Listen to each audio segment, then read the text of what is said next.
bienvenue ce soir pour cette conférence du professeur Laurent Kaiser, qui est professeur à notre faculté de médecine ici à l'Université de Genève. Il est aussi le directeur-chef de médecin des maladies infectieuses, donc c'est quelqu'un qui a un agenda bien rempli et surtout en ce moment, c'est quelqu'un qui est bien occupé. Donc c'est autant plus que j'aimerais bien le remercier d'avoir accepté cette invitation de vous parler des virus. Alors c'est vrai qu'il a accepté ça avant qu'il savait que son agenda allait exploser d'une manière juste imprévisible. Et donc il y a quelque temps déjà qu'on a organisé ces 2 jours, ces 2 conférences, et puis il a gentiment accepté. Et il a maintenu cette invitation et puis il est resté disponible pour venir vous parler des virus ce soir, malgré son emploi de temps très chargé. Alors, Laurent, merci beaucoup d'avoir accepté et de venir nous parler ce soir.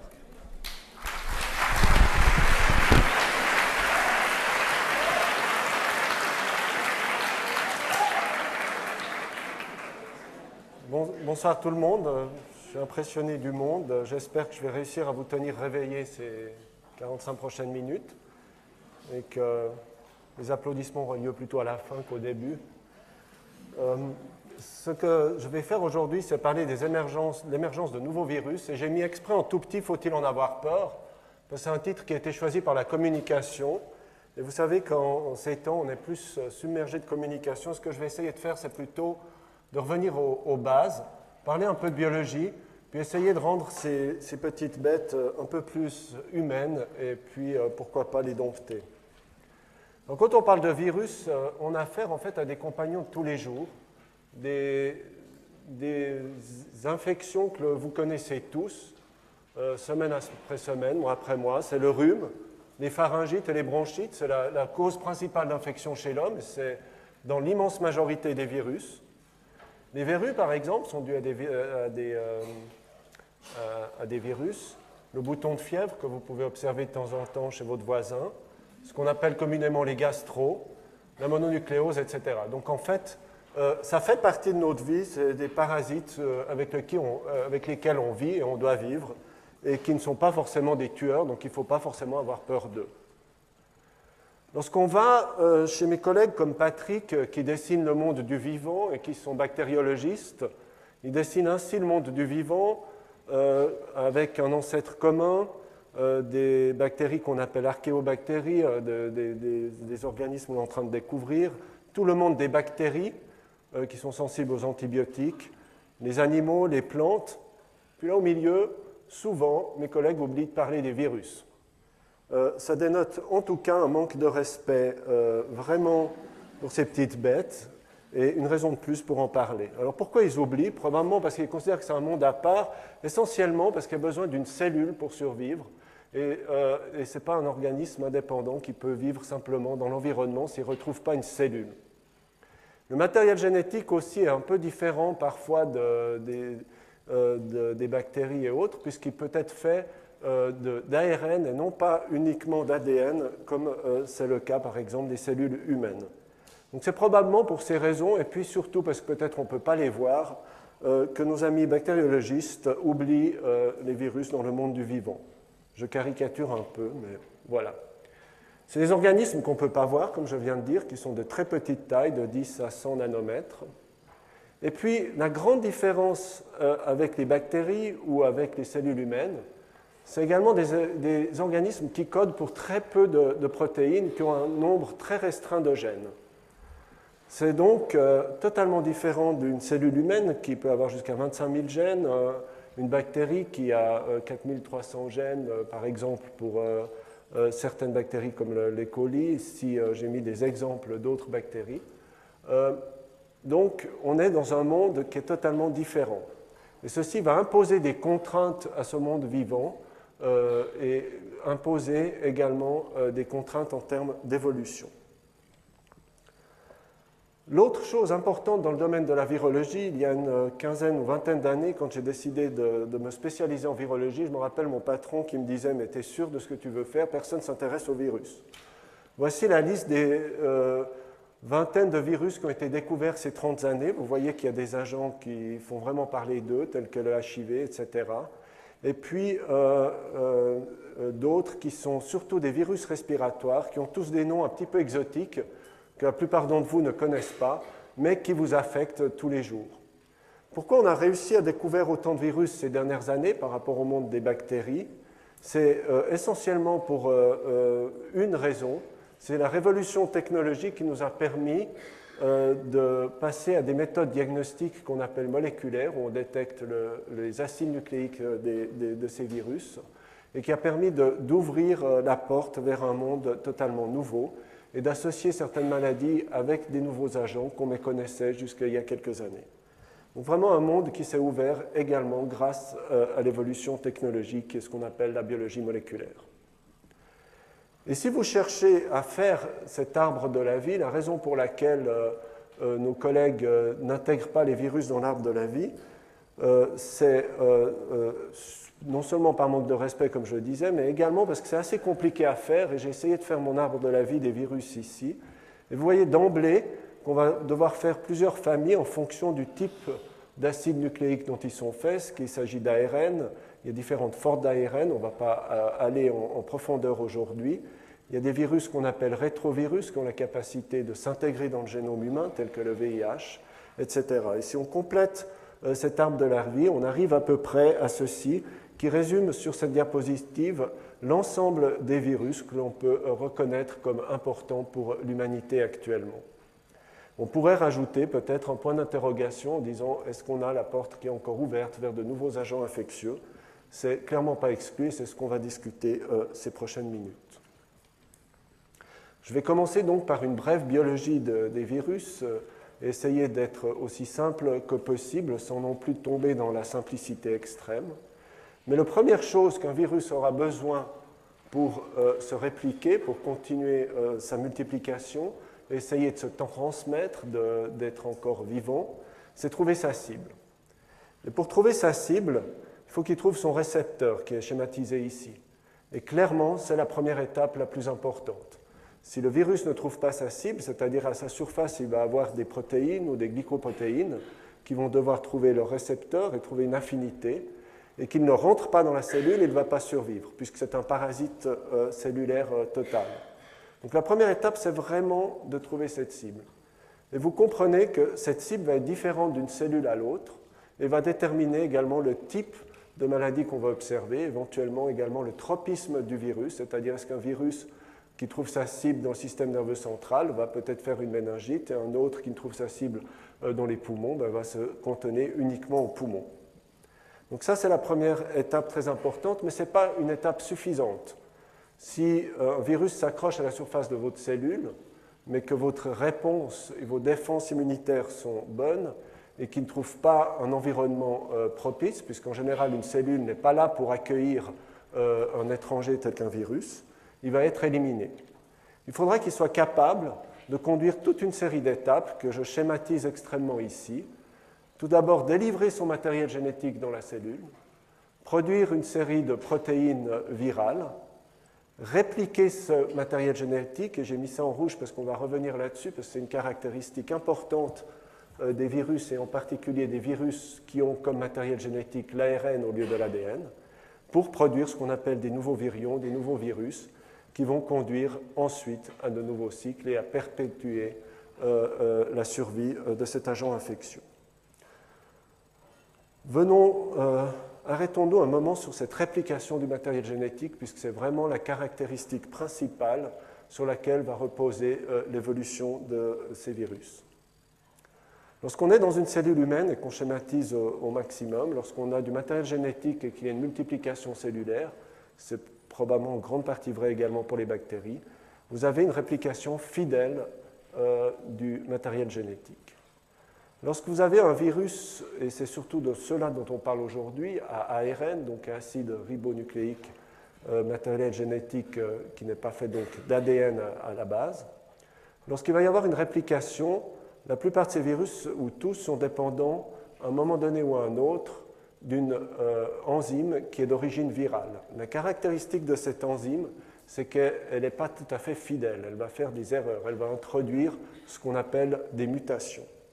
Et au lieu d'avoir un ensemble de nouveaux génomes qui sont extrêmement fidèlement reproduits, vous allez rapidement avoir une sorte de soupe de génomes qui chacun peut avoir, à un moment donné, une mutation qui est introduite.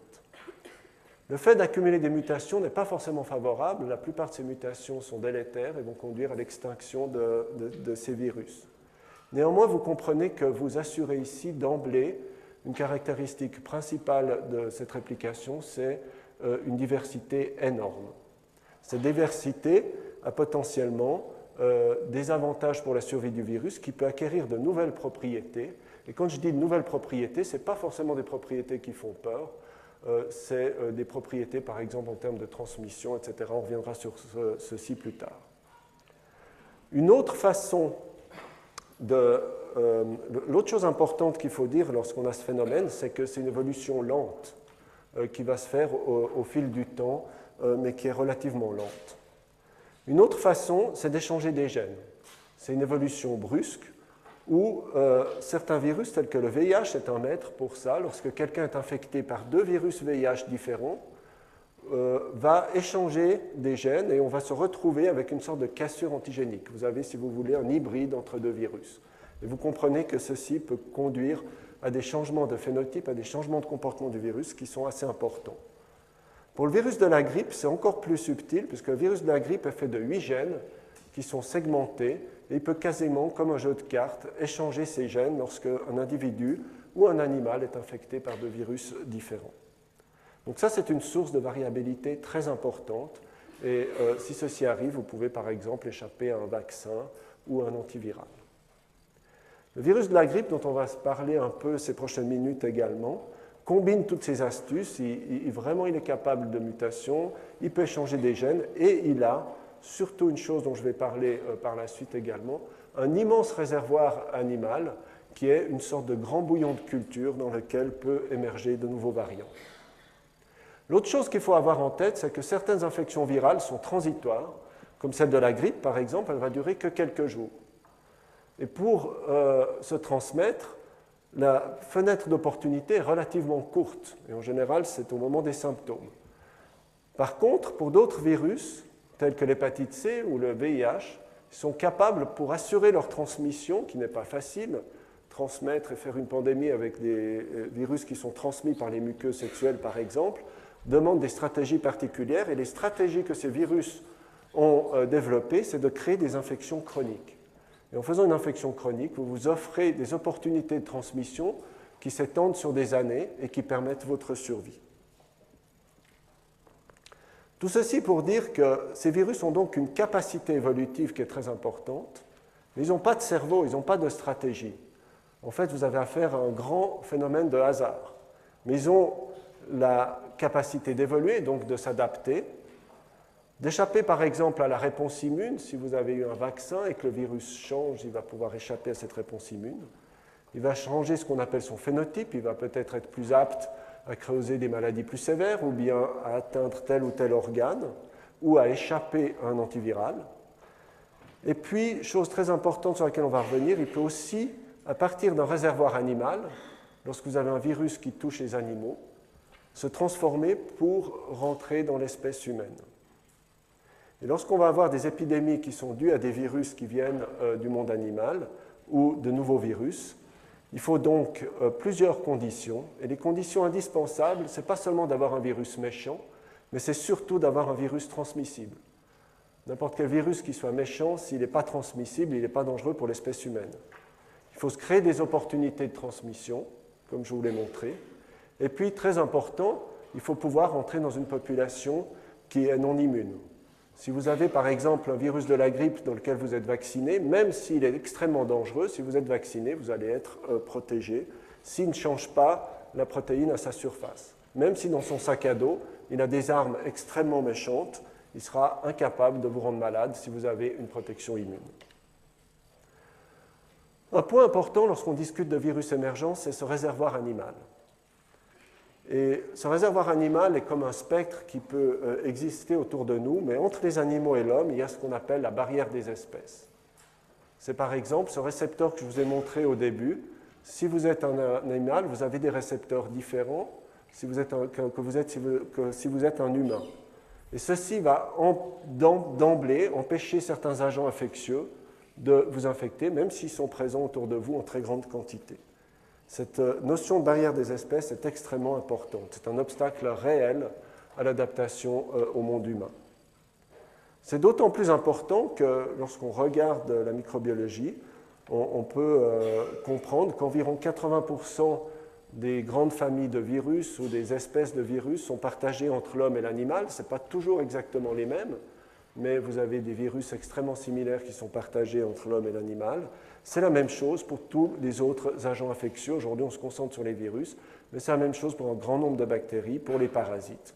Et on estime qu'environ 60% de ce qu'on appelle des maladies émergentes, infectieuses, sont d'origine de ce monde animal qui nous entoure.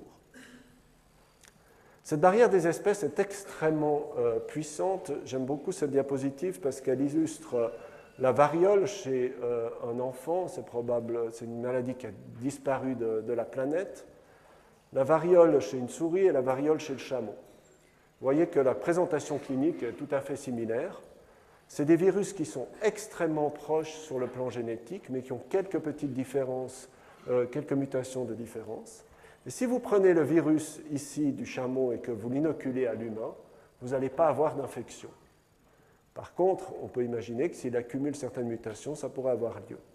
Mais donc, des virus qui sont quasiment identiques sur le plan génétique, qui font vraiment des infections similaires, mais cette barrière des espèces fait que le virus du chameau, de la variole du chameau, est incapable d'infecter l'homme et vice-versa. L'autre point important concerne l'évolution, et j'aime beaucoup cet exemple qui concerne un virus qu'on appelle celui de la myxomatose du lapin. C'est une histoire qui commence en Australie à la fin de l'avant-dernier siècle. Les colons anglais qui étaient en Australie semblaient s'ennuyer là-bas. Ils ont importé des lapins d'Europe, lapins qui se sont trouvés dans un environnement sans prédateurs. Ils ont pullulé, se sont multipliés. Vous avez ici des images du désastre écologique que ceci a occasionné. On a fait des barrières. Vous pensez bien que les lapins n'étaient pas très sensibles aux barrières. On s'est dit on va engager des chasseurs. On a choisi des chasseurs qui essayaient de chasser le lapin. Puis tout ceci ne marchait pas très bien. Donc finalement, on s'est tourné vers les scientifiques et ceux qui manipulent les virus. Et ces scientifiques connaissent un virus, celui de la myxomatose du lapin, qui, lorsqu'il est inoculé au lapin, tue 99% ou presque 100% des lapins. Ceci a été fait. Vous avez ici la barre noire qui représente la mortalité des lapins la première année de l'inoculation de ces lapins. On ne va pas aller dans les détails, mais très rapidement, après une année, vous voyez qu'ici, ce n'est pas tout à fait 100%, c'est 99%. Il est perduré environ 1% de lapins qui résistaient à cette infection. Et un virus peut-être qui s'est aussi adapté. Ce qu'on observe ici, c'est ce qu'on appelle une coévolution entre l'hôte et le virus. Le virus s'est adapté à son hôte, et éventuellement certains lapins, ceux qui avaient peut-être les oreilles noires et la queue blanche, eux se sont adaptés au virus et s'est transformé en maladie chronique. Et c'est très important de toujours avoir ça en tête. Tout ce qu'on discute aujourd'hui, ce n'est pas dans un environnement neutre. Cette pression de l'environnement est très importante et va influencer l'évolution de n'importe quel agent infectieux. Et un exemple qui est assez frappant est celui-ci de M. Obama en 2008 et en 2014. Vous voyez que la pression sélective de l'environnement a un effet tout à fait clair sur l'individu. Donc tout ça pour faire un peu le programme de ce qu'on va discuter maintenant. Et maintenant, je vais en venir à des choses un peu plus cliniques. Je m'excuse en anglais, mais pour traduire, c'est un rapport de cas de médecins dans les années 50 qui rapporte une épidémie de patients qui présentent des douleurs très importantes des articulations, douleurs qui sont traduites dans le langage local de chikungunya. Je ne sais pas qui d'entre vous a entendu parler de chikungunya, mais si vous lisez les journaux ces temps, vous l'avez certainement entendu parler. qui était une maladie qui veut dire celui qui n'arrive pas à marcher ou à se relever tellement il a mal aux articulations. On a affaire ici à une description d'une épidémie dans les années 50, dans ce qui est actuellement la Tanzanie. Et vous avez ici une photo du virus qui aurait été isolé dans les années 50. Ce qui est très important, ce que je veux dire ici, c'est que souvent les observations qu'on observe, ce n'est pas seulement la technologie, mais c'est aussi des épidémiologistes classiques, c'est aussi des médecins parfois astucieux et des gens qui sont sur le terrain et qui observent ce qui se passe et qui peuvent identifier rapidement quelque chose d'anormal. Ce chikungunya, avant 2007, c'est donc un virus avec un nom dont on se souvient une fois qu'on l'a vu, était connu essentiellement surfant sur un seul vecteur, qui est un moustique, ici l'Aedes aegypti. C'était une infection rare et je peux vous assurer qu'elle était inconnue de la plupart des médecins et en tout cas totalement inconnue de la plupart des généralistes ou des médecins praticiens aux HUG. Ça causait des infections uniquement sporadiques. Elle était connue sous forme de 2 familles de virus chikungunya, une première en Afrique de l'Est et centrale et du Sud, et puis une autre beaucoup plus rare en Inde. C'est pour ça que j'ai mis ici un virus vert et un virus jaune. Les couleurs sont importantes. Vous avez l'océan Indien au milieu. Qu'est-ce qui s'est passé en 2007 ? En 2007, ce virus, qui a sur sa surface, comme tous les virus, ces glycoprotéines ou des protéines, avait en général à sa surface cette boule verte.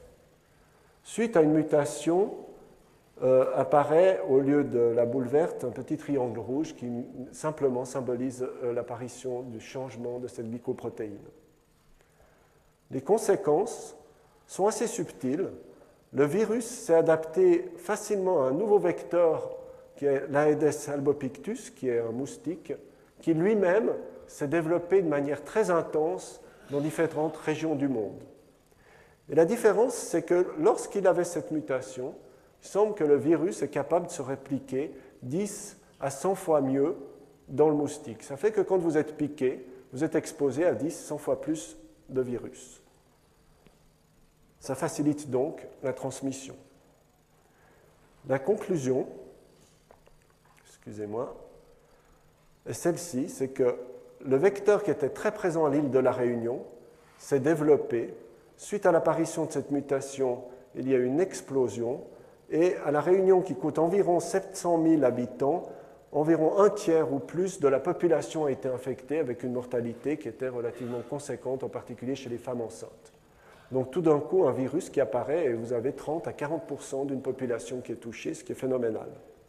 Vous savez que les gens voyagent, le virus a suivi les gens qui voyagent, et très rapidement s'est installé en Inde et en Asie, et est devenu une cause majeure. Vous avez ici des estimations, il m'est impossible de donner des chiffres, mais je peux vous assurer qu'en Inde et en Asie, maintenant, c'est des millions de cas de chikungunya qui ont été observés. Et chose encore plus importante, c'est que le vecteur initial, Aedes aegypti, qui était aussi le vecteur de la malaria qui se trouve en Inde, a été remplacé par un autre vecteur, un autre moustique. Donc quelque chose d'assez complexe. Vous avez en plus un moustique qui pique les hommes et un virus qui s'adapte au moustique et le moustique qui se multiplie de manière importante. Et vraiment une épidémie très importante. Et depuis 2014 ou fin 2013, le virus a traversé les continents et apparaît maintenant en Amérique centrale. Et on estime actuellement qu'il y a environ 700 000 cas qui se sont développés dans les Caraïbes, en Amérique centrale et en Amérique du Sud. Donc en fait, il a fait le tour du monde en 7 ans et devient un nouveau pathogène et une cause importante qu'on recherche maintenant systématiquement de fièvre chez les voyageurs qui reviennent de ces zones endémiques, chose qu'on ne faisait absolument pas il y a quelques années. Une autre histoire qui est extrêmement instructive également, a débuté en 1999 et concerne New York, où des médecins ont observé des personnes, en particulier des personnes âgées, qui décédaient de méningo-encéphalite. Et en même temps, les gens qui s'occupaient de santé publique, en particulier des animaux dans la cité de New York, ont observé qu'il y avait des corbeaux qui tombaient dans les parcs. Donc il y a eu des investigations. Les investigations ont conduit très rapidement à identifier un virus qu'on appelle West Nile, qui infecte à la fois les animaux, les corbeaux en particulier, ou certains oiseaux, et l'homme de manière accidentelle. Le virus West Nile s'appelle West Nile parce qu'il était isolé en 1937 dans le bassin du Nil, en Ouganda. Il était connu pour faire des épidémies sporadiques en Afrique, également dans le bassin méditerranéen, jusqu'en 2002. Le vecteur est un moustique également, qui infecte surtout les oiseaux, et l'humain est un hôte accidentel. La maladie est souvent asymptomatique ou ressemble à une grippe et guérit toute seule, mais sur la masse des individus infectés, il y a des complications neurologiques qui peuvent être assez graves. Le cycle est donc de nouveau assez complexe, avec un vecteur, des réservoirs qui est au niveau des animaux, essentiellement des oiseaux, le réservoir principal, et puis par accident, l'homme est infecté. Également les chevaux. Imaginez-vous que si vous avez un élevage de cheval avec des chevaux de course qui coûtent extrêmement cher, vous n'êtes pas très content de voir des moustiques autour. Et les gens aux États-Unis, par exemple, fuyaient d'un État à l'autre en même temps que l'épidémie. Cette épidémie aux États-Unis était juste impressionnante pour plusieurs raisons. D'abord parce qu'elle a touché toute l'Amérique du Nord en l'espace de quelques années. Et une des conséquences assez spectaculaires, c'est que tous les donneurs de sang, par exemple aux États-Unis, sont testés pour la présence de ce virus. Vous allez me poser la question, comment ce virus est arrivé? On ne le sait pas exactement. On suppose que probablement il est arrivé via un cargo, que le moustique a pu survivre à l'intérieur d'un cargo et s'est retrouvé tout d'un coup dans un environnement favorable et a pu se multiplier dans l'environnement de New York en plein été, et puis le cycle est parti. Donc, un exemple de nouveau d'un virus qui a traversé les continents. Est-ce que c'est important pour l'Europe? On observe de plus en plus de cas au sud de l'Europe ces dernières années, même en Italie. Et c'est également une infection que l'on a appris à considérer, à détecter de cas en cas, chose que l'on faisait en tout cas jamais il y a une dizaine ou quinzaine d'années. Pourquoi je vous ai parlé de ces deux virus au nom un peu compliqué que probablement vous avez méconnu ces dernières années et qui ne touchent pas votre santé? Parce que c'est des exemples très importants de l'importance de la diversité et l'évolution génétique, de l'adaptation humaine et sa transmissibilité, du réservoir animal, etc., toutes les choses que je vous ai parlé déjà. Mais point très important également, l'environnement, l'urbanisme, l'organisation sociale et cet effet de coévolution entre un hôte et son pathogène. Ça mélange plusieurs sciences que j'ai listées ici, et la plus importante concerne la santé publique, et vous comprenez pourquoi il est très difficile dans ce domaine de prendre des décisions de santé publique quand vous voyez la complexité des événements qui ont lieu. Et lorsqu'on parle d'environnement, je m'arrête 2 secondes sur 2 ou 3 points pour lesquels je ne suis en tout cas pas spécialiste, mais qui méritent d'être soulignés. Vous avez ici une carte des différentes routes aériennes utilisées l'année où on a découvert pour la première fois le virus de la grippe, en 1930 ou 1933. Vous voyez ce qui se passe maintenant, en 2012, 59 000 routes aériennes entre 3200 aéroports couvrant le monde entier chaque jour. Donc, il est évident que non seulement les gens voyagent, mais également les agents infectieux. Et puis, il y a ces évolutions, ces changements climatiques, les inondations, des conditions de vie sociales qui peuvent également promouvoir toutes ces infections. Et on pourrait citer un exemple qui est également extrêmement instructif, c'est celui de la dengue, qui est une maladie dramatique dans certains pays, qui touche surtout les enfants avec des taux de décès très conséquents. La dengue, qui également se transmet également grâce à un virus, s'est multipliée de 30 fois ces dernières années, ces 50 dernières années, et s'est localisée également dans les villes grâce aux réservoirs d'eau, grâce aux vieux pneus qui sont stockés à gauche, à droite et qui ont des réservoirs pour les moustiques. Et puis un autre phénomène qui a favorisé la dengue, qui avait quasiment disparu dans les années 70, c'est l'arrêt d'utilisation des insecticides. Je ne suis pas en train de promouvoir les insecticides, mais le fait d'avoir arrêté, par exemple, les campagnes de DDT ont permis la réplication de nouveau de ces virus, de ces moustiques et du vecteur, et permettent le développement de maladies qui étaient plus ou moins contrôlées. Je vais maintenant m'arrêter sur la grippe, parce que la grippe, vous en avez tous entendu parler, c'est une maladie qui touche tout le monde, et puis qui est un archétype des virus qui évoluent. La première chose, c'est cette grippe dite aviaire, H5N1, dont vous avez tous entendu parler, découverte en 1997 à Hong Kong. C'est de nouveau un virus du monde aviaire, animal. Et puis, il y a vraiment une question dont on peut se poser, c'est faut-il s'en occuper, puisque depuis 2003, par exemple, c'est 650 cas, 385 décès. Ce n'est pas par manque de respect des gens qui sont décédés, mais en termes de santé publique, c'est une mini-goutte d'eau dans l'océan des misères humaines. 385 décès, c'est vraiment rien du tout, et on doit vraiment se poser la question, est-ce qu'il faut s'en occuper? Alors, pourquoi on s'en occupe? Parce qu'il y a le spectre de 1918, où il y a eu 30 ou 40 millions de morts suite à la grippe aviaire de 1918, et plusieurs exemples après de pandémie. Le virus de la grippe, on s'arrête 2 minutes, à sa surface, de nouveau des protéines qui l'aident à s'accrocher à sa cible, en particulier une qu'on appelle l'hémagglutinine, et puis une autre qui s'appelle la neuraminidase, qui n'est pas un récepteur, mais qui aide le virus à survivre dans son environnement. Il existe 17 sous-types d'hémagglutinine, ça veut dire que vous avez 17 familles différentes, et puis une dizaine différente de neuraminidase, et théoriquement des combinaisons entre les deux, qui fait qu'on donne à ces virus des petits noms type H5N1, ça veut dire l'hémagglutinine 5 et le neuraminidase 1. Et tous ces sous-types sont présents chez les animaux. 36 000 différentes sortes d'animaux sont présents et capables d'être un réservoir important de ces virus, mais en particulier le monde aviaire et les canards. Par contre, chez l'homme, il y a uniquement 3 virus qui sont adaptés à l'homme, H1, H3 et H2, mais surtout H1 et H3. Et c'est très important parce que ça vous illustre l'importance de cette barrière des espèces. Vous avez une 17 sortes d'hémagglutinines différentes, mais il n'y en a que 3 qui sont vraiment adaptées à l'homme. Ce monde animal infecté par les virus, tels que les poulets, est extrêmement présent dans certaines régions du monde. Vous avez une carte ici qui m'impressionne toujours, je ne sais pas à quel point elle est juste, mais ce n'est pas très important.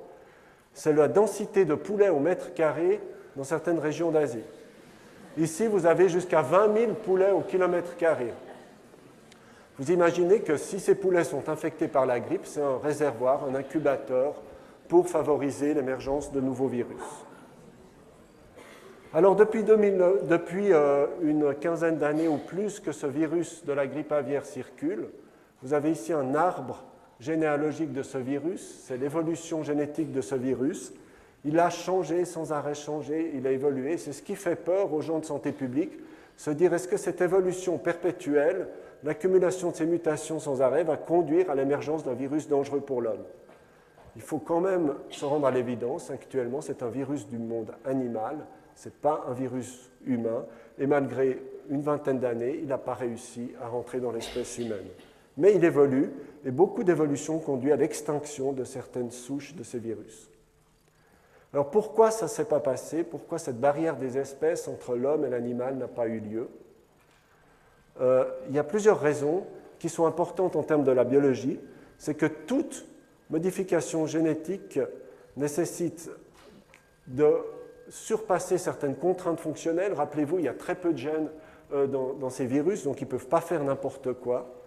Il faut travailler en équipe, et puis il faut travailler en faisant en sorte qu'on retrouve son récepteur humain ou qu'un récepteur qui est vraiment adapté au tractus respiratoire humain. L'exemple du chikungunya que je vous ai montré, avec une seule mutation qui fait la différence, c'est en fait l'exception. En général, il faut plusieurs mutations et un phénomène de hasard qui est difficile à remplir. Alors, combien de temps faudra-t-il pour immuniser ce virus? C'est très difficile à le prédire. Dans la nature, je vais en parler un peu, mais en laboratoire, et c'est un problème important, ça peut prendre que quelques semaines. Vous avez ici une photo du virus de 1918 qui a été reconstitué en laboratoire à partir de traces génétiques qui ont été reconstituées. On a pu reconstituer ce virus. Donc ça, c'est un autre aspect que je ne discuterai pas aujourd'hui. Mais théoriquement, les scientifiques sont capables de créer des bombes biologiques dans le laboratoire relativement facilement, j'exagère, mais disons, c'est une possibilité. Donc en laboratoire, c'est possible de recréer ces virus, Par contre, dans la nature, les choses sont plus complexes. Nous avons ici le virus de 2009, celui de la grippe porcine de 2009, qui s'appelle H1N1. Ce virus est issu d'un échange de gènes de 3 virus qui ont d'abord infecté le porc, qui ont un peu évolué chez le porc, qui ont donné un certain nombre de gènes, et d'un autre virus qui a évolué pendant plusieurs dizaines d'années chez le porc. Et si vous retracez l'origine de tous les gènes du virus de 2009, de manière assez spectaculaire, la plupart d'entre eux remontent à 1918. Mais ils ont simplement évolué dans le monde animal avant de se retrouver à nouveau chez l'homme. L'espace-temps est de centaines d'années ici. Et en plus, essayez de vous dire, est-ce qu'un scientifique pourrait prédire qu'il faudra ces 3 virus, une centaine d'années chez le porc, pour avoir un virus qui réémerge chez l'homme? Chose totalement impossible à mes yeux. On observe ces évolutions génétiques en fait uniquement quand il va y avoir des maladies humaines particulières. Lorsque vous avez des pneumonies graves par exemple. Et j'aimerais m'arrêter sur 2 exemples récents. Le virus H7N9 en Chine, qui est un nouveau virus de la grippe aviaire et qui est peut-être plus important que le H5N1. Et puis ce virus coronavirus d'Arabie Saoudite, dont vous avez peut-être entendu parler ces 2 dernières années, qui est la cause de pneumonies graves. Ces virus sont capables de tuer 20 à 40% des gens qui sont infectés. Et 20 à 40, c'est énorme en médecine. La grippe saisonnière habituelle a une mortalité de l'ordre de 0,1 à 0,01%. Donc vous êtes dans des proportions qui sont totalement différentes. Le virus de la grippe aviaire dit H7N9 en 2013 a causé une épidémie fin 2013, essentiellement dans la région de Shanghai en Chine. C'est un virus qui de nouveau est issu de plusieurs animaux, 4 sources différentes, essentiellement des oiseaux migratoires. Essayez de surveiller l'évolution de la grippe chez les canards volants, vous verrez que ce n'est pas facile. Il n'avait jamais circulé chez l'homme, donc il n'y a pas de protection immune dans la population. Personne dans cette salle est immun à ce type de virus. Il a une affinité pour le système respiratoire, il se multiplie facilement dans les cellules respiratoires, mais clairement, il préfère infecter un oiseau plutôt qu'un homme. On est vraiment dans ce que j'appelle le yin et le yang du virus influenza, où il balance de préférence entre l'humain et le monde animal. Et vous comprenez donc de nouveau que la prédiction est difficile. Elle est tellement difficile que je vous ai montré le schéma tout à l'heure qui s'arrêtait ici. Et voilà ce qui s'est passé à la fin de l'année passée, au début de cette année. Une nouvelle épidémie, comme on a l'impression de voir les grippes saisonnières. Et la question, qu'est-ce qui va se passer en 2015? Est-ce que de nouveau on a un virus qui va pouvoir s'installer chez l'homme?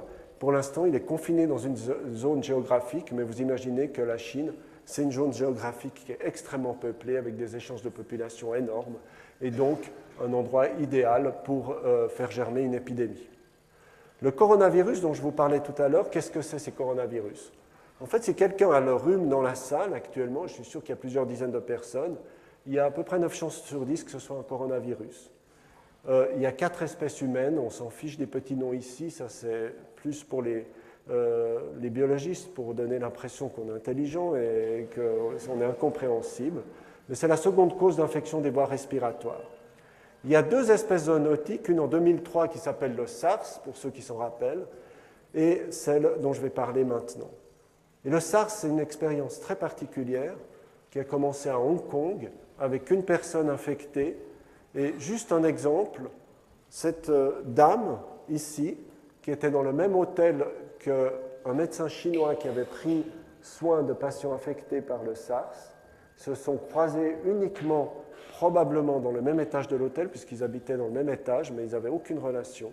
Cette dame est rentrée à Toronto, ville similaire à Genève, a infecté son fils qui est venu le chercher à l'aéroport, qui est décédé. Mais avant de décéder, il a été hospitalisé. Et en étant hospitalisé, il a transmis l'infection à l'ensemble de ces personnes ici, qui sont du personnel soignant, et un certain nombre sont décédés. 400 cas, 44 décès, une quarantaine pour 25 000 résidents il y a une dizaine d'années à Toronto. Donc juste l'explication que ces virus émergents peuvent tout d'un coup traverser la planète. Par contre, c'est incompréhensible pourquoi ça s'est arrêté, probablement uniquement grâce aux mesures de confinement, et ça souligne l'importance de la santé publique. Alors, qu'est-ce qui s'est passé ces dernières années en Arabie Saoudite? on a découvert un virus similaire qui est probablement d'origine des chauves-souris. Ces chauves-souris transmettent probablement aux chameaux, qui jouent comme hôte intermédiaire, et transmettent à l'homme. Environ 729 cas, une mortalité assez impressionnante, et puis quelques cas exportés, une douzaine de cas exportés à travers le monde. Et vous imaginez, en vous montrant ce que je vous ai montré avant dans un hôpital, la crainte qu'on peut avoir de recevoir un patient qui a une telle infection, puisque ça peut se transmettre dans l'hôpital si on n'identifie pas rapidement ce genre de cas. De nouveau, ici un arbre phylogénétique, c'est-à-dire un arbre de l'évolution génétique de ces virus, qui montre qu'il y a une rapide évolution et y a-t-il une adaptation virale? C'est très difficile à le dire, puisque l'épidémie semble s'être calmée ces derniers mois, pour des raisons qui restent mystérieuses compte tenu du nombre de chameaux qui circulent dans ces pays. L'autre question passionnante, c'est où était le réservoir de la grippe porcine de 2009? Et si quelqu'un le trouve, ça serait assez extraordinaire parce que malgré tout ce que je vous ai montré, qu'on arrive à retracer l'origine des gènes, il n'y a personne qui a pu identifier le cochon qui est à l'origine de cette infection. Et ceci peut être uniquement parce qu'il n'y avait qu'un élevage qui était infecté et que cet élevage a été utilisé pour faire votre jambon et puis a disparu. C'est quand même assez spectaculaire. Et pour le SARS, en 2003, on a mis 10 ans avant de trouver la chauve-souris qui est infectée par ce type de virus. Alors je pourrais continuer sans fin. Vous avez ici une carte des différents virus émergents à travers le monde. En tout cas, c'est ma carte personnelle. Mais on ne va pas faire l'ensemble de ces virus. Je pourrais parler de poliovirus, qui est un virus qu'on pourrait éradiquer de la planète parce que le réservoir est uniquement humain avec la vaccination. Mais pour des raisons géopolitiques, il y a des résurgences de poliovirus à travers le monde parce que les campagnes de vaccination ne peuvent pas être conduites comme elles le devraient. En Suisse, on a aussi des virus émergents. Un virus qui est assez important, qui s'appelle le virus de la méningoencéphalite attique, à ne pas confondre avec la maladie de Lyme, est un virus qui était connu essentiellement en Europe de l'Est. Et vous avez ici une carte en bleu des endroits où on a trouvé ce virus ces dernières années. Si vous allez vous promener du côté d'Yverdon, c'est un endroit à risque d'attraper cette maladie pour laquelle on a des virus. Donc même dans notre entourage, près de chez nous, il y a une évolution de ces virus. Ce que je voulais dire, c'est que la barrière des espèces est une limitation biologique réelle pour tout virus animal. La virulence, c'est un équilibre optimal entre transmissibilité et pathogénicité. Un virus méchant n'est pas dangereux s'il ne se transmet pas. C'est en fait ce que j'appelle des fois des bioterroristes naturels. Ils ont tendance à évoluer d'eux-mêmes. Mais très important, c'est dans un espace-temps qui dépasse une espérance de vie humaine, et vous pouvez imaginer qu'il complique la vie de tous les gens qui font de la santé publique. Alors, même mes collègues les plus astucieux, les épidémiologistes les plus intelligents, les spécialistes de santé publique, personne n'avait prédit le West Nile, personne n'avait prédit le chikungunya ou la dengue, etc. Et plus important encore, personne n'avait prédit le virus du VIH, qui a causé une pandémie absolument dramatique ces 25 dernières années.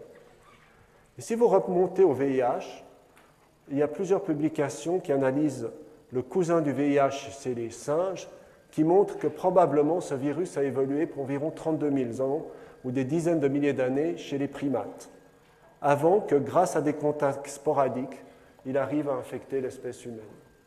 Donc, de nouveau, un espace-temps assez énorme. Et si vous remontez sur des fragments d'autopsie de tissus humains dans les années 60 à Kinshasa, il est possible de détecter du VIH. VIH qui a été découvert qu'en 1981. Et en fait, 20 ans avant, il y avait déjà en Afrique des personnes infectées par ce virus. Alors, vous pensez bien que je suis bien obligé de parler de ce virus aujourd'hui. J'en suis arrivé aux conclusions, mais pour le dessert, j'ai gardé celui-ci, qui est tellement grand qu'on arrive quasiment à le voir au microscope. Il fait environ la taille d'une bactérie, il est filiforme comme celui-ci, et il s'appelle Ebola. Tout le monde en a largement entendu parler ces dernières semaines, ces derniers mois. C'est un virus qui a été découvert en 1976, donc de nouveau très récent, qui à l'époque avait connu 2 épidémies, une dans ce qu'on appelle l'ex-Zaïre, la République démocratique du Congo actuellement, et puis au Soudan. Et les chiffres ici sont importants. Vous voyez que ces grosses épidémies étaient relativement limitées, environ 300 ou 250 cas, pas plus. C'est de nouveau un virus à ARN et qui a cette capacité à évoluer, comme on l'a montré tout à l'heure, et qui a également un réservoir animal. La mortalité est extrêmement importante. Vous voyez que pour le virus dit Zaïre, on arrive à des mortalités de 88%. Il y a très peu d'agents pathogènes, en tout cas viraux, qui sont capables d'une telle mortalité. Le réservoir est animal, on soupçonne essentiellement la chauve-souris, qui transmet aux grands primates qui sont extrêmement sensibles. L'homme est un hôte accidentel et théoriquement, jusqu'il y a moins d'une année, on pensait que ce n'était que des accidents de nature extrêmement limités dans des régions particulières et que ce n'était pas un problème humain. La raison pour laquelle je le mets après mes conclusions, c'est que dans toutes mes présentations sur les virus émergents de ces dernières années, je commençais par dire aujourd'hui, je ne vais pas vous parler d'Ebola, parce que ce n'est pas une maladie importante pour l'homme et qui ne va jamais conduire à des épidémies conséquentes. De nouveau, un exemple clair que dans ce monde, la prédiction est juste impossible et qu'on se trompe tous. Et là, je me suis trompé comme beaucoup d'autres de mes collègues. La transmission se fait par contact direct, essentiellement avec les fluides corporels, principalement le sang, les vomissures et puis les diarrhées que ces patients ont de manière extrêmement importante. Il n'y a pas d'évidence que ce virus se transmette par voie respiratoire, et c'est certainement un point essentiel, parce que s'il se transmettait par voie respiratoire, ça pourrait devenir une vraie catastrophe. Vous avez eu environ une vingtaine d'épidémies ces dernières années, toutes limitées en nombre. Comme je vous l'ai montré tout à l'heure, les plus grandes faisaient environ 300 cas, pas plus, ce qui est de nouveau une gouttelette dans l'océan des misères humaines, et puis étaient localisées essentiellement en Afrique du Centre. Ce qui est de très particulier maintenant, c'est qu'il est apparu en Afrique de l'Ouest, où il était virtuellement inconnu, sauf connu pour infecter les singes dans certaines forêts de Côte d'Ivoire. On ne va pas rentrer dans les détails, mais le virus actuellement qui nous intéresse est celui de l'espèce Zaïre, et vous voyez le type de mortalité qui ont été observées dans les différentes épidémies qui ont été documentées ces dernières années. Pour actuellement, on est dans des mortalités de l'ordre de 60% dans les régions d'Afrique de l'Ouest où le virus sévit. L'épidémie a commencé en 2013. Probablement, le premier cas qui a pu être probablement identifié est un enfant de 2 ans, décédé en décembre 2013 dans une ville qui s'appelle Guékédou, en Guinée-Conakry, qui est, sauf erreur, ici. Et vous voyez que cette ville est aussi tout près d'un triangle ici, où il y a la frontière avec la Sierra Leone et le Libéria, et que les gens qui habitent ici traversent la frontière comme on le fait quand on va à Ferney-Voltaire ou à Annemasse faire nos courses le samedi. Les manifestations cliniques, c'est une fièvre. Ces gens sont extrêmement vite fatigués, ils sont juste anéantis physiquement, ils ont mal partout, et puis, de manière très importante, ils ont quelques vomissements, mais surtout des diarrhées très abondantes. Si ces diarrhées contiennent beaucoup de virus, vous pensez que par contact, il y a une transmission qui est facile.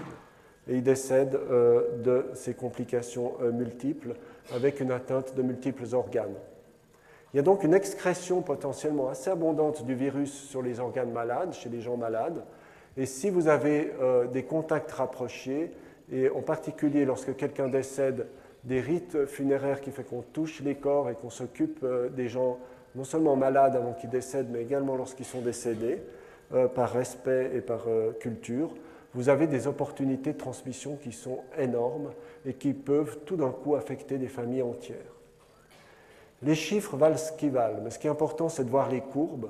Actuellement, on a une augmentation des courbes. De nouveau, on n'a pas des chiffres qui sont extrêmement importants en termes de nombre, si vous comparez ça à la malaria ou à la tuberculose ou au VIH, c'est encore un épiphénomène. Par contre, c'est très difficile de prédire ce qui va se passer et c'est extrêmement destructeur puisque c'est capable de se concentrer sur 2 ou 3 villages ou dans des petites villes et de toucher plusieurs dizaines de personnes avec des mortalités effrayantes et de voir des familles entières disparaître. Voici la situation, par exemple, dans une ville comme Monrovia, où les gens doivent faire la queue avant de pouvoir entrer dans un hôpital de fortune qui peuvent les accueillir. Et vous êtes dans une situation extrêmement particulière sur le plan médical, puisque les organismes tels que Médecins sans frontières, qui s'occupent de ces patients, sont obligés d'avoir inventé ces tenues de pseudo-cosmonautes qui sont tout sauf conviviales et qui surtout ne permettent pas de donner des soins adéquats aux patients. Cependant, ça s'avère absolument indispensable si vous voulez préserver le personnel soignant d'être contaminé, puisque l'autre photo que je pourrais vous montrer, c'est un ensemble d'hôpitaux qui sont totalement vides dans ce pays, uniquement parce que le personnel soignant a été touché. Et si vous avez plusieurs personnes d'infirmières, plusieurs dizaines d'infirmières ou de médecins qui sont infectés, dont environ 60% décèdent, vous pensez que ce sera très difficile de continuer à donner des soins. Donc les effets collatéraux de cette maladie, c'est essentiellement l'arrêt des soins primaires dans beaucoup de ces régions qui eux-mêmes vont engendrer une mortalité énorme puisque si vous êtes enceinte et que vous devez accoucher, que vous avez un accouchement difficile, vous restez à la maison ou vous le faites dans un taxi. D'autre part, les gens sont confinés dans des camps, les hôpitaux ne sont plus des hôpitaux publics, c'est extrêmement disruptif. Voici le genre de procédure auquel on doit se soumettre lorsqu'on sort d'un de ces camps avec des sprays du corps entier à base de chlore. Il y a très peu de gens qui sont capables de s'occuper de ce genre d'épidémie. Les hôpitaux locaux ont vite été débordés et Médecins sans frontières est certainement les grands spécialistes sur place, mais ils sont confrontés à une situation tout à fait nouvelle, puisqu'actuellement, jusqu'à présent, les épidémies étaient confinées à un seul endroit. Maintenant, vous avez des foyers répartis sur 3 pays. Il n'y a pas de gros foyers dans d'autres pays que la Sierra Leone, la Guinée et le Libéria. Mais vous imaginez que devoir installer des hôpitaux de fortune dans 3 pays de cette taille, c'est une aventure extrêmement difficile et en plus, il faut trouver du personnel et du personnel expérimenté. Je vous ai mentionné 3 pays. Je ne sais pas à l'heure actuelle ce qui se passe dans des pays limitrophes. Vous imaginez bien que les virus, comme je vous l'ai montré, ne respectent pas les frontières et le Libéria, par exemple, a des très grandes frontières avec la Côte d'Ivoire et les gens traversent ces frontières régulièrement.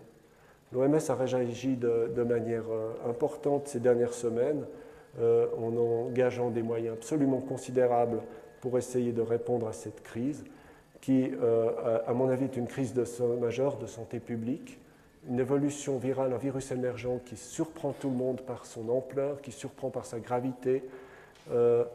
C'est une souche qui est divergente du virus Zaïre dont je vous ai parlé tout à l'heure, qui est probablement évolue depuis 2004 sur la base des séquences génétiques qu'on a à disposition. Comme je vous l'ai dit, il a passé déjà de Guinée en Sierra Leone puis au Libéria. Je mets un point d'interrogation parce que je serais très surpris qu'il respecte les frontières. C'était initialement une zoonose, mais maintenant les animaux ne jouent plus aucun rôle puisque l'épidémie est vraiment interhumaine. Et ça, c'est une grosse différence.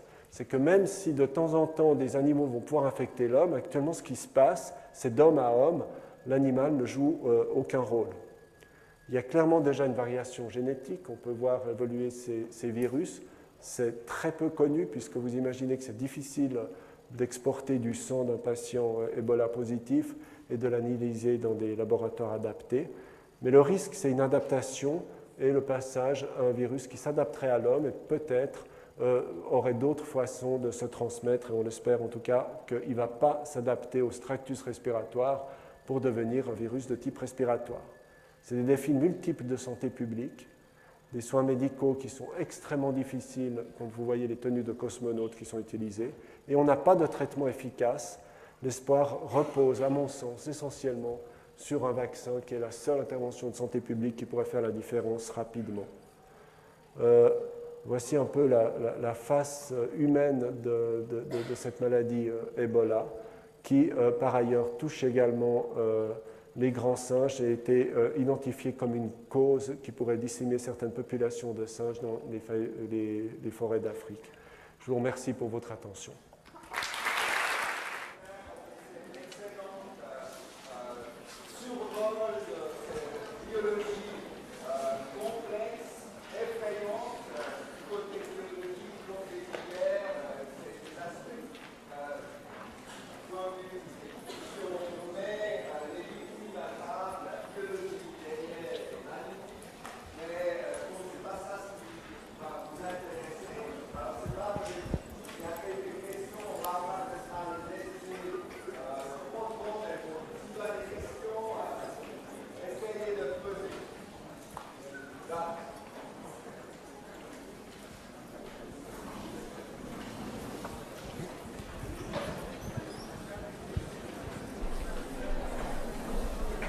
La vieille expression mise en quarantaine est-elle toujours observée en durée, en plus ou en moins?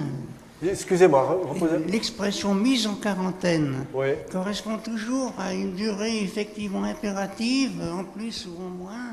Vous parlez pour l'Ebola ou pour... N'importe quel... En général, on ne met pas en quarantaine des gens qui sont asymptomatiques. On met en place des systèmes pour les gens qui auraient été exposés à un agent infectieux, d'être pris en charge sur le plan médical au cas où ils développent des symptômes.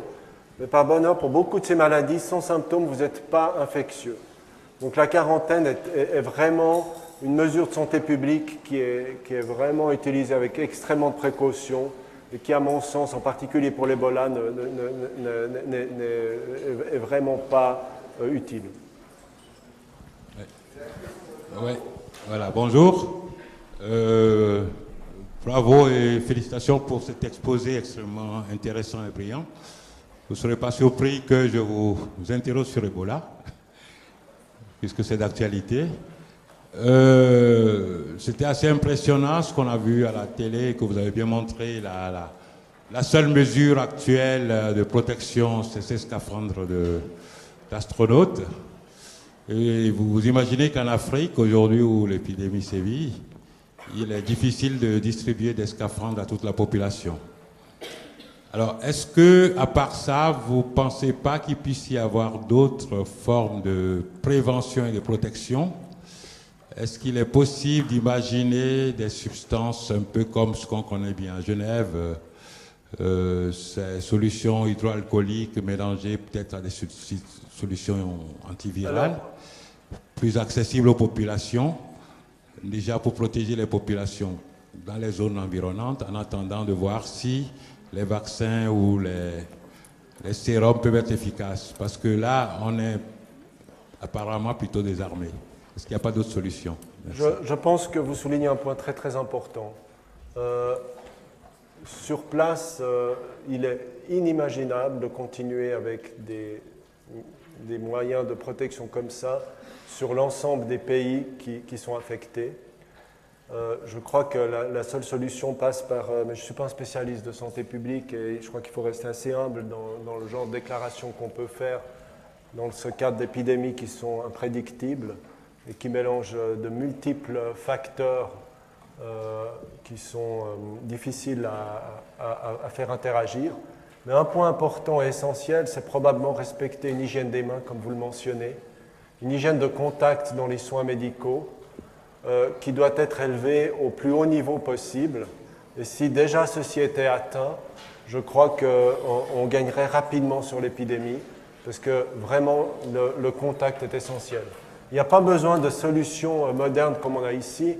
Dans ces pays, on utilise des dilutions d'eau de javel à 0,05% qui sont disponibles dans l'ensemble des pays et tout le monde se lave systématiquement à l'eau. L'autre chose qui est en place dans certains de ces pays, c'est que les gens ne se touchent plus. Les gens ne se serrent plus la main, les gens ne s'embrassent plus, les gens s'évitent en termes de contact physique. Et systématiquement, lorsque vous rentrez dans un bâtiment, etc., vous nettoyez. Mais le plus important reste d'identifier les gens qui sont hospitalisés, c'est très difficile, et de les isoler de manière correcte avec des moyens simples. Les tenues de cosmonautes sont l'extrême qui était clairement adéquat dans des épidémies localisées, mais qui se révèle ici un facteur difficile à gérer. Il est pourtant cependant très difficile de critiquer les gens qui les utilisent lorsqu'ils sont exposés à 60-80 patients par jour hautement infectieux.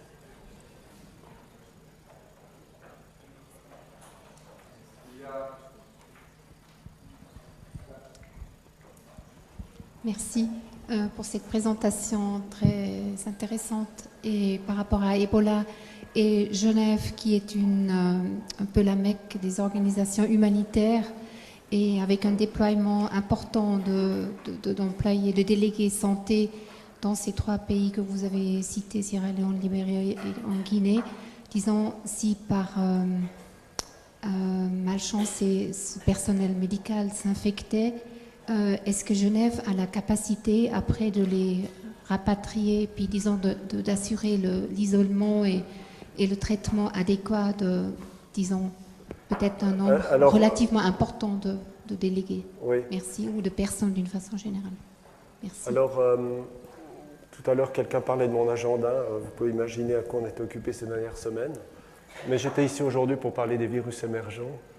Donc, je ne vais pas détailler tout ceci, mais la réponse, pour être simple à votre question, je peux vous assurer qu'on fait le maximum pour que ce soit le cas et pour être prêt au mieux à recevoir quelqu'un qui serait rapatrié avec cette maladie.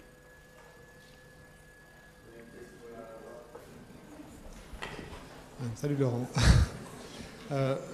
Moi, c'était plutôt juste un petit commentaire, puisque j'ai le privilège et l'honneur d'être avec Laurent sur le terrain, donc je reviens du Libéria tout comme lui. Et je crois que c'était très important, au-delà de toute la présentation scientifique qui a été faite sur le virus, de se rendre compte qu'on est dans une crise humanitaire. Et en fait, Ebola, si on se met en perspective, tout le monde parle de Ebola, mais si on regarde, Ebola a commencé il y a de nombreux mois, on est à peu près à 2300 morts sur 5 pays.